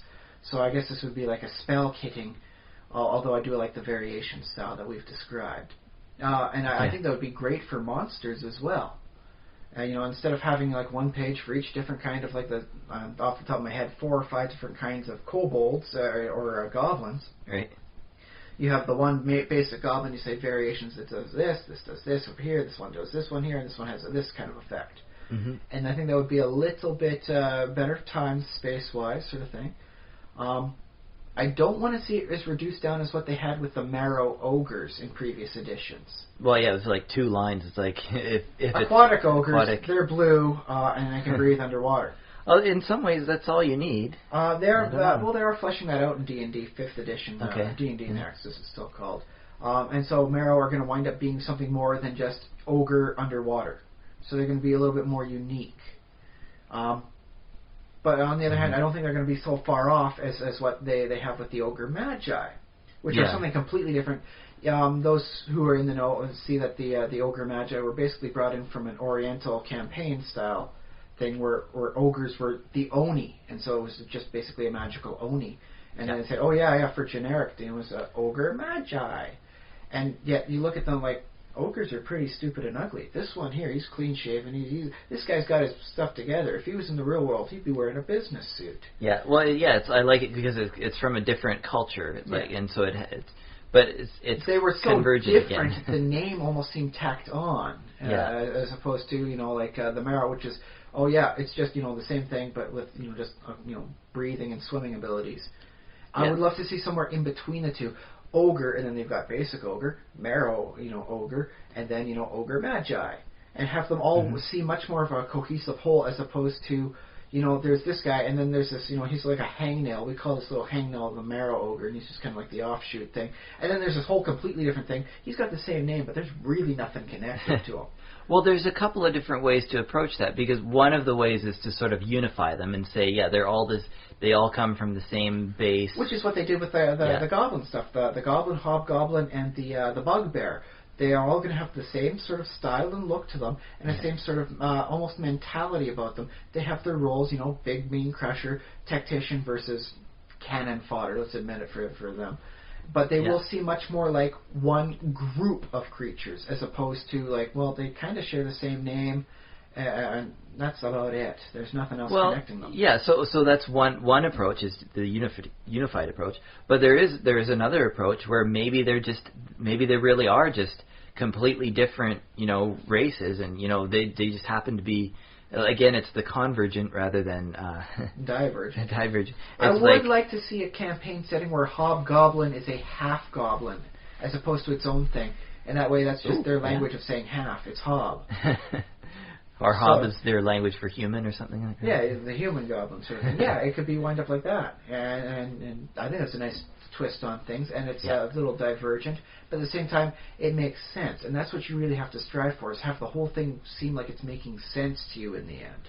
Well, yes, I suppose, but why not, there are so many other, there's giants, there's this short giant, there's this other kind of giant, why couldn't there just be some other giant from some other part of the world that somehow migrated in, and they're well, they look kind of like ogres, I mean, they're about the same size, so we'll just call them ogres, and 1,000 years later, well, I guess they're all ogres, even though they might not have sprung from the same, the evolutionary root, they might have come. Of course, magic and evolution make things work weird, but that's a story for a different time. So that's just another way to look at it, and why it's not necessarily just a bad thing to have completely different monsters. I will say this about the giants. I'm hoping big for 5th edition, because the big problem I had in 3rd was that giant stopped at large size. Why can't you have a medium-sized giant? Oh, it's a human. Why can't you have a large human? Well, that's a giant. But it was a very artificial divide. Whereas what I've been told for 5th edition, you will be able to have something like a small giant because their style and design for what is a giant, you will be able to visually tell them apart from humanoids. So you could have like a large human, and you could have a medium-sized giant, and you'd be able to tell which one was which without needing to look at their artificial types and subtypes. Okay. Well, my world-building preference is just to let people do what they want to do. Because in some ways, I feel like a large humanoid, it really should just be called a giant. Like, unless there's, I don't know, there's. But there was always the artificial thing. You would it. never see like a large humanoid because they would always just wind up classified as a giant. Yeah. You would never see a small giant. They'd wind up, for some reason, just becoming a humanoid all of a sudden. They were the same size. They had a lot of the same characteristics. But they decided to have that artificial divide where, if you get beyond this size, you qualify as a giant, and then you're an entire different class type. You change your base type, and that was always a stickling point. The question is, shape changers their own type and moved it to a subtype, and I don't understand why they didn't do the same. Well, the question is, what is the actual effect of that? And there's a couple of, their hit dice changes. Well, that can be just a side effect of being larger. Yeah. And some of their base attack bonus, some of their skills, but obviously, wasn't much difference in that actually for them in the basic humanoid dice.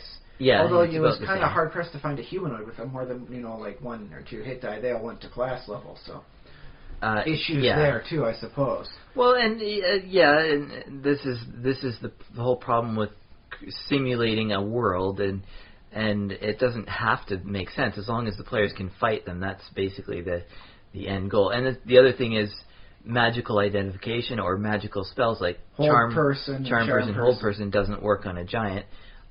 Why not? Well, maybe it just doesn't work on large. But did they need their own type to be that, or could that have been like a benefit of the subtype for giant? They had the monstrous humanoid, and there was a 50-50 chance of it affecting a monstrous humanoid. Like, oh no, this particular instance that qualifies as a monster, the spell didn't take. This particular instance they qualified as a human, the spell took. For some reason, they were always flickering like some sort of quantum state between the two of them. Monster, humanoid, monster, humanoid, monster, humanoid. Oh, you got him right at the right moment. Congratulations, you've charmed them for now. Yeah. So something similar for giant, say, 50-50 chance if it affects humanoids, it'll get them, unless they're casting it on themselves. Yeah, giant always qualifies as humanoid when they're casting the spell on themselves. That, I think, would have made sense, but who knows? We'll see how that winds up playing out in the long run. I guess, it always churns through in another edition. People take different stabs at it, take different directions. They'll get it eventually, something that appeases the majority all the time, every time. But I would like to say that with the giant sort of thing, they definitely seemed in previous editions like it was like, okay, these guys come from Norse. This one was like some sort of, I think I recall seeing a story about that one in like English fairy tales, and these ones are just adaptations from other cultures. And there was very little unifying anything like giants aside from they are big, and for some reason they're kind of hostile to people. Yeah. Don't know why.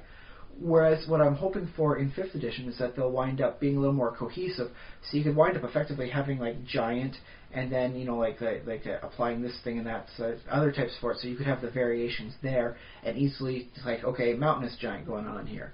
It doesn't need to look like they're turned out of rock like the earth giants were. Whatever.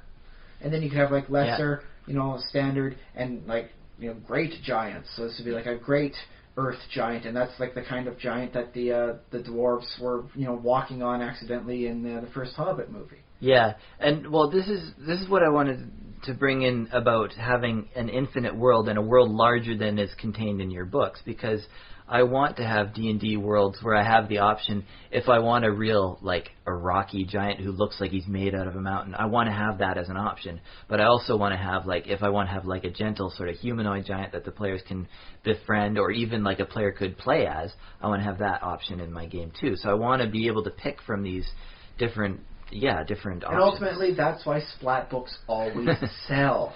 Yeah. Is so you can have that sort of variety. And I mean, there's a good reason. I've got several shelves filled up on that. I love the variety myself.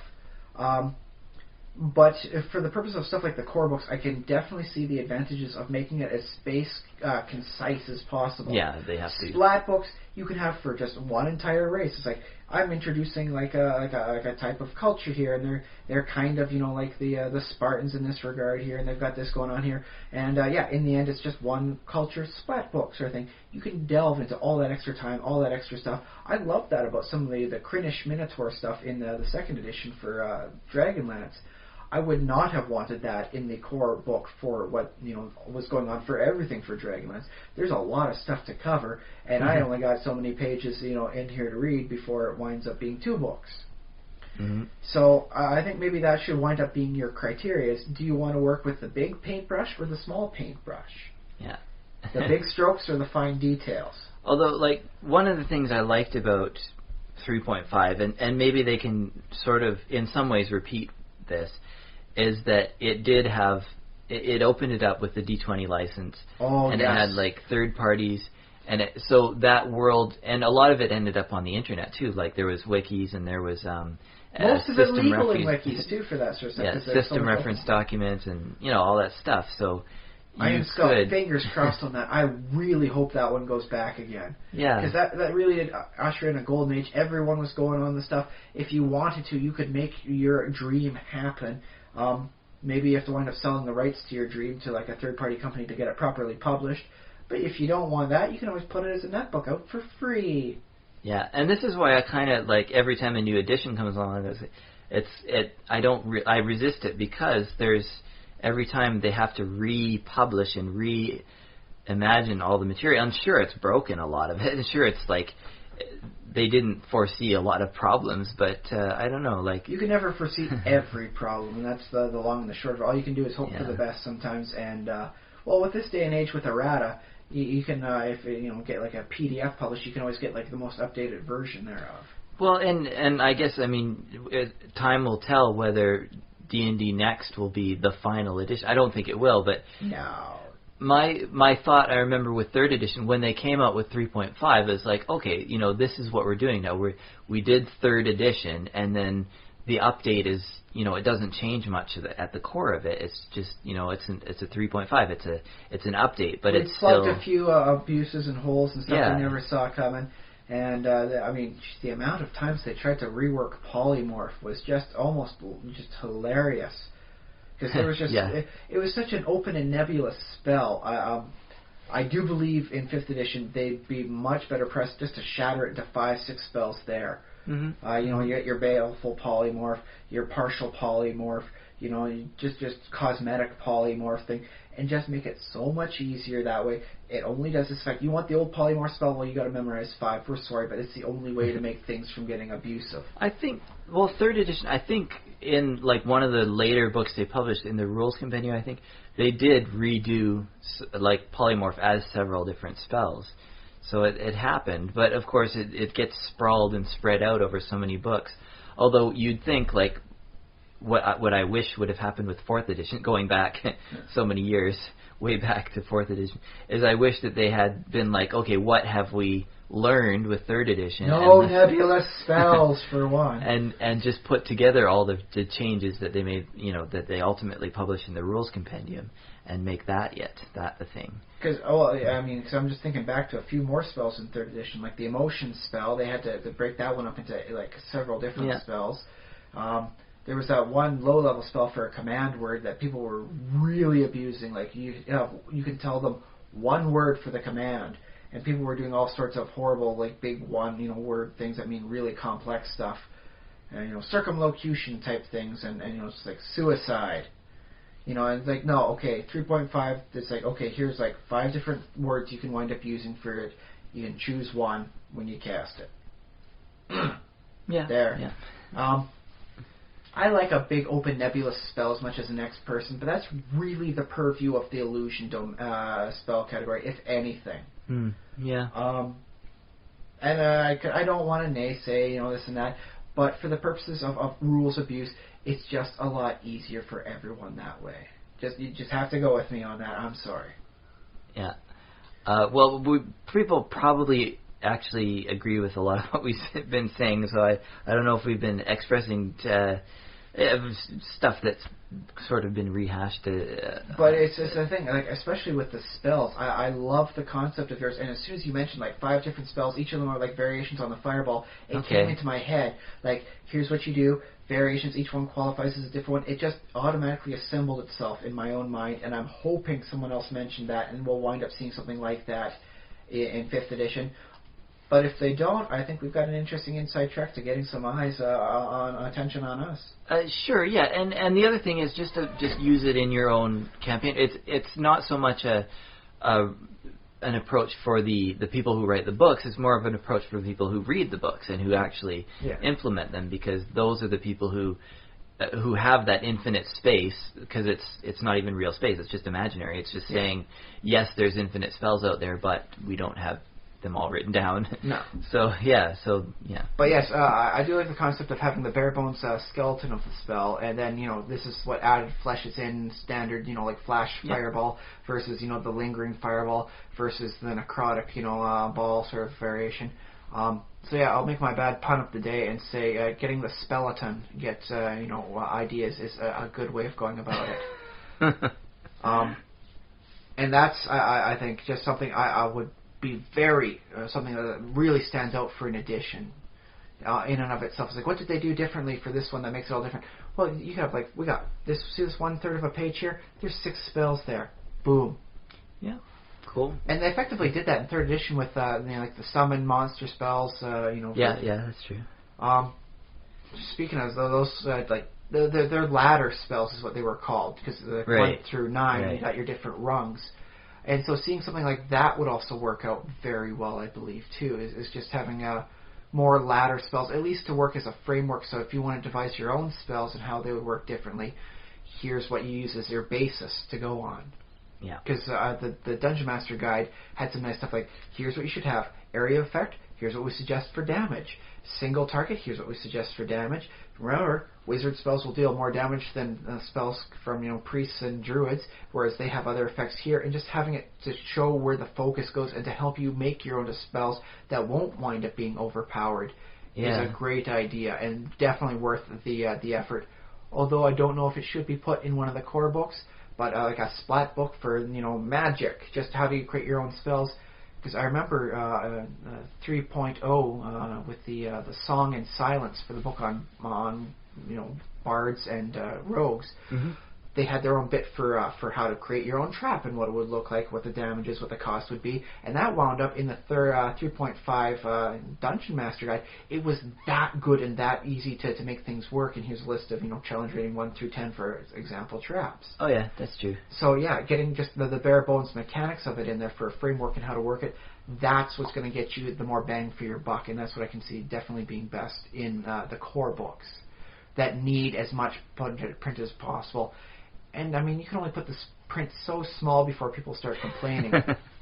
Because those who saw like the Deities and Demigods book, that thing was not a thin book. That was a nice thick book as the splat books go, and it was small print, and every page was full of. It was chock full. This guy was bursting with ideas. You read the book and you get a sense like this guy only probably got like half of his ideas in. He had so much stuff to put in, so much good ideas. Yeah.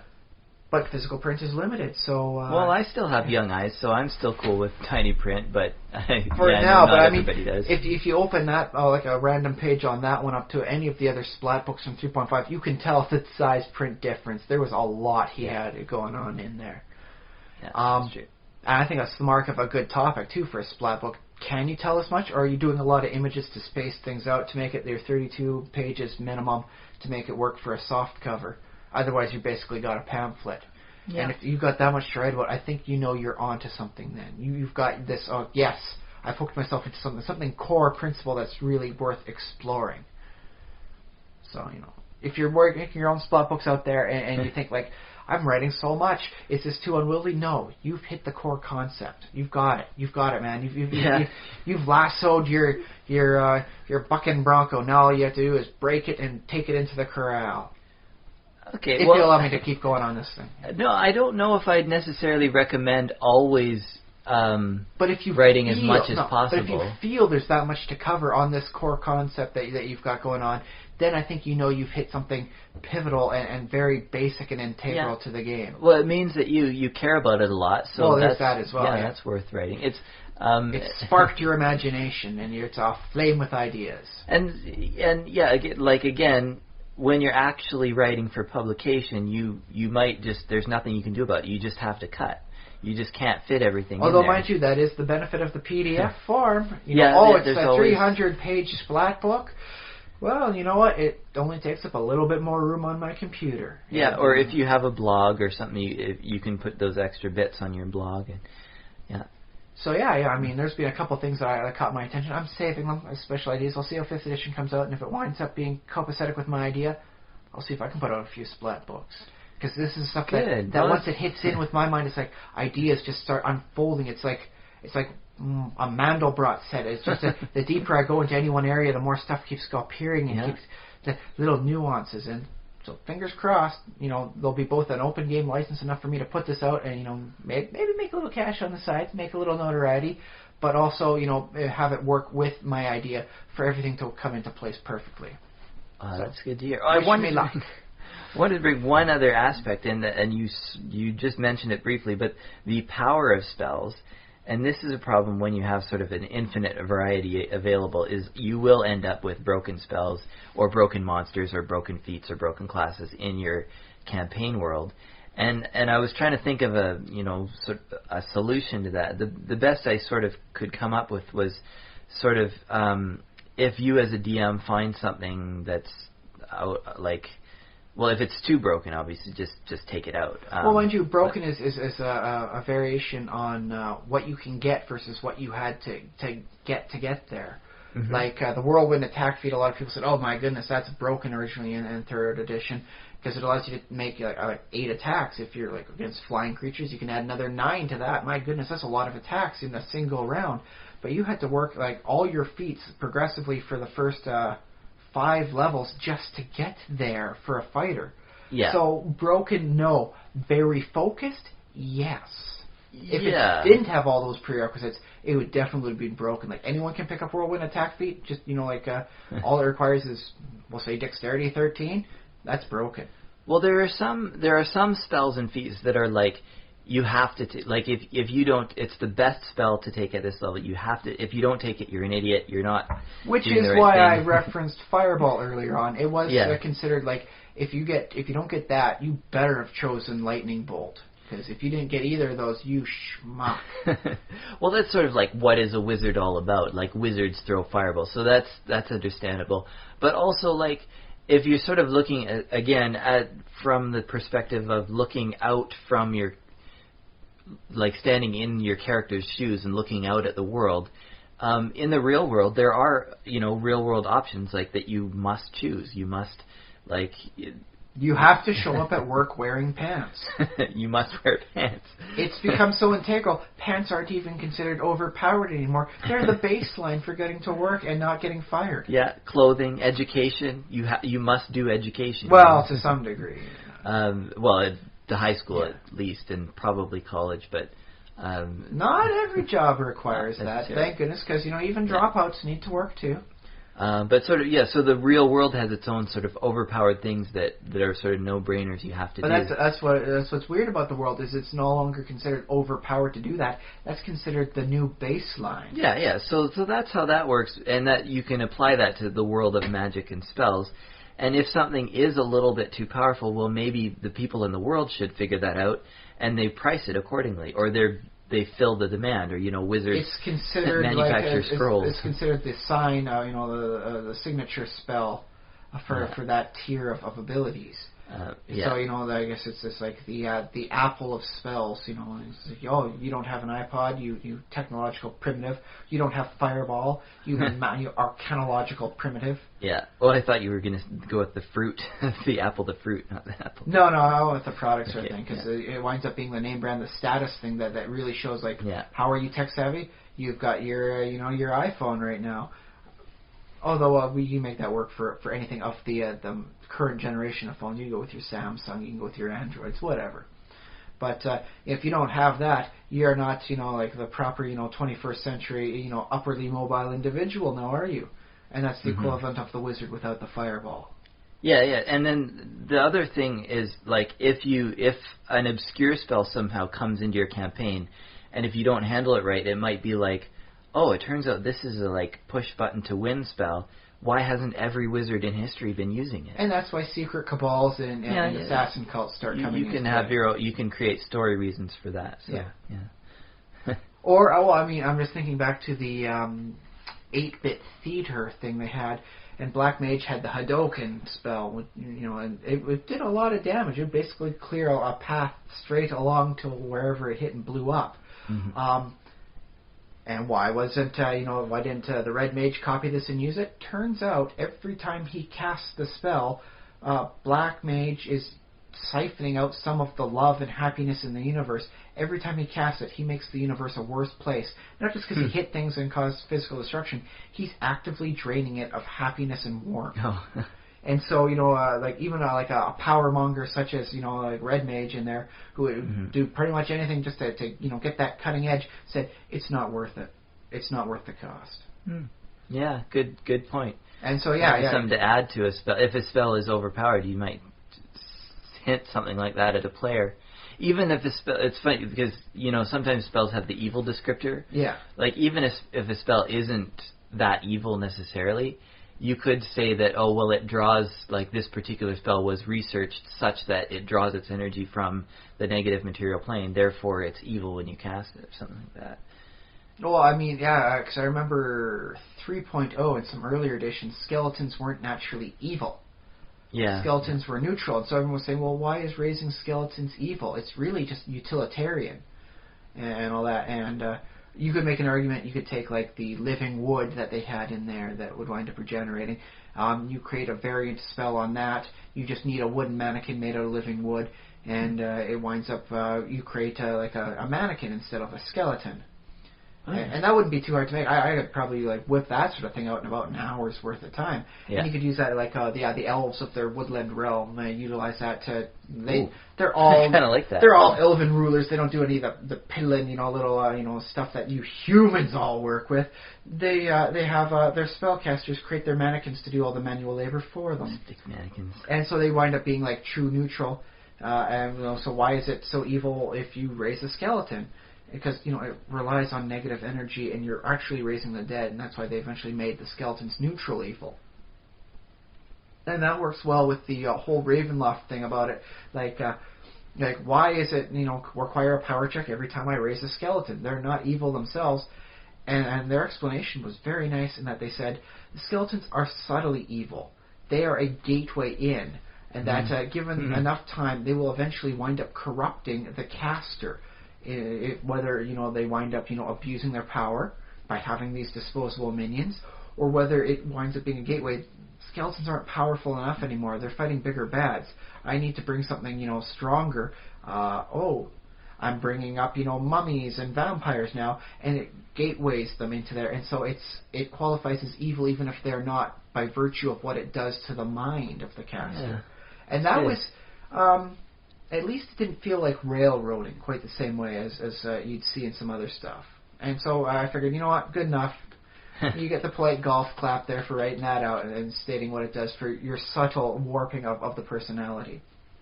Because then, especially because Ravenloft was a much more, role-play intensive style, as opposed to, just roll your dice, you could have something that's like, I will only cast it this once. And, I'm not that evil. Or you could do something similar like with your Defiler magic in Dark Sun. I'll only suck the energy out to boost up my spells just this one time. Not every time. And so I'm not really that evil. I just need it for this one time. And so you have, in the stories, for, the novels they wrote, you'd have the spellcasters walking that razor's edge between when is it necessary to effectively, suck the life out of the environment for a greater good versus you just want the more power. And what it does to you, because the more often you did it, the easier it was to rationalize it, to do it again, and to do it bigger and more bolder, because you did it little step. It's baby steps. Next thing you know, you're the evil that the good guys are fighting against.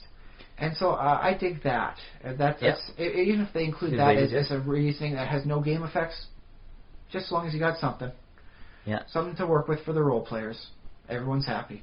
Well, Except the rules lawyers. They're never happy. So there's been a lot your bonus content to add to your any D&D game that you might be playing out there, listeners. I want to mention we have email. If you have thoughts to add to this, thesimulationist@gmail.com. If there was a third-party company back in 3rd edition that already did my Spelleton idea, I'm going to horribly refer to it now with the bad pun, just the list of variations and all the whole thing like that. I really want to know about that. I will hunt down a physical copy of that book if a physical copy exists. So, let us know. Let us know. Yeah, let us know that. You can hit me up on Twitter @spaceboot1. That's my Twitter handle. Yeah, that's what that is with Twitter.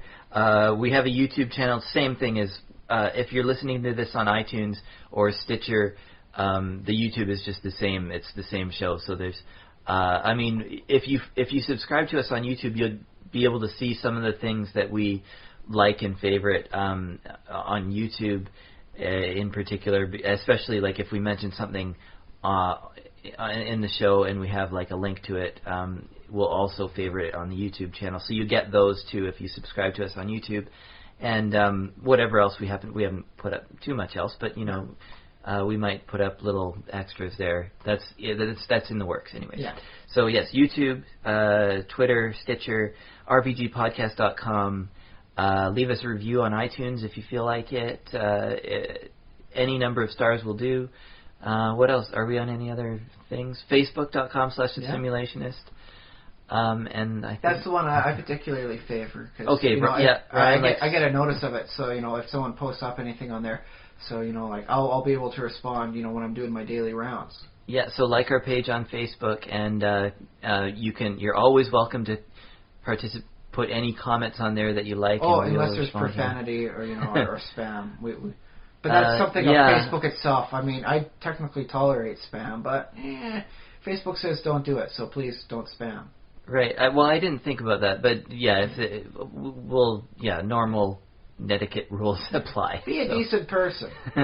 And that applies to real life in general too. Yeah. So cool. I guess are we done? That's about us for this week. Yeah, final. I don't know. I've been Josh Trelevin. I've been Ryan Kirkby, and I love that Spelleton idea. And even though the name's horrible, it's just I can't stop calling it that now. I guess that might be the episode title. Thanks for listening, and send money.